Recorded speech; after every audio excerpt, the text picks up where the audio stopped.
we do have Barao versus McDonald coming up next weekend. So this card might be slipping a little bit under the radar, but I like the way it stacks up, and I think it's going to be a lot of fun for people who have Fuel TV. Heidi, what do you think?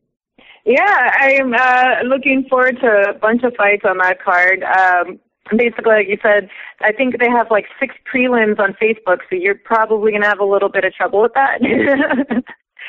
But, excuse me, yes, for sure. I think the whole card has a lot to offer on it. Barao and McDonald. I mean, McDonald is actually one of those guys that's from, I think, the Central Valley area, California, and he's kept with a smaller camp out there. I spoke to him, I think, at UFC 155, and he was saying that, you know, he's not all that kind of hype. He's a smaller town kind of guy, and he's not going to look to get into one of those large training camps that is going to change up or teach him any new styles when he faces Barao. But he's pretty dangerous, man. Barao, obviously, you know, Novo and Yao trained guy. He's worked with Jose Aldo. He also, I don't think, has had a loss in quite some time. He's dangerous. He's a dangerous guy. And I love this Monson Poirier fight. I mean, out of the featherweights, now that, you know, Aldo has beaten Frankie, you have to start thinking about who's next. Obviously, there's Ricardo Lamas, but then Anthony Pettis threw himself in the mix. So I think Swanson and Poirier, though, they'll need a couple wins behind them to get that kind of status where they're up there with Lamas, or I guess another kind of super fight thing with Pettis coming down. But they definitely had the potential to contend for the belt next, one of the two of them. So that should be a very interesting fight.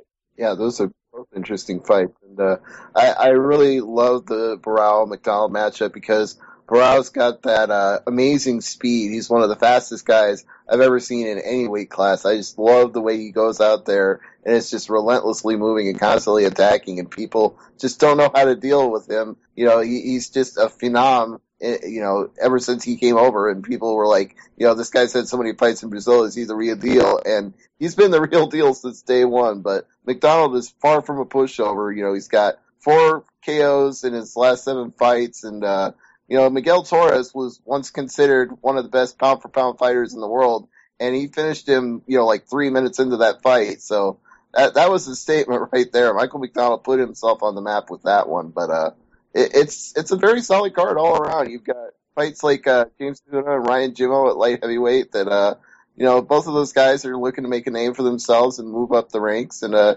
Che Mills, Matt Riddle, you know, it's a fight where those guys might actually be fighting for their jobs, so they're going to have to go out there and throw it all on the line. And, you know, Swanson Poirier, that's a future contender fight or eliminator fight, if you will. But we probably wrote it up on time here. So, Peter, any closing questions you have before we wrap up? Yeah, I'm not sure it is in the States, so I'm going to ask. You went from having a podcast in New York to getting a job in Vegas on the radio? Yeah, we ended up getting a big sponsor for the show, and Fox was looking for an MMA show, so we shopped it to Fox Radio out here. They picked it up, and that's pretty much it. It was crazy. It just all happened at the kind of right place, right time kind of thing. So, yeah. Oh, all right, that's awesome. I'm actually in radio broadcasting right now. I'm thinking when I get my diploma, I might take that same route, take an MMA show, and see what happens with it. Yeah, we basically kind of shopped it out after the first year and started, you know, getting feelers from the networks and the radio stations and asking, you know, what they thought about the show and if they could assess it and tell us, you know, basically we weren't even expecting something along the lines of, do you want to put our broadcast on Fox Radio? We were looking more for, you know, do you think it'd be something that you'd be interested in down the road? And, you know, we ended up just getting picked up here in Vegas. It's the right time, right place kind of situation. It blew my mind, I'll be honest.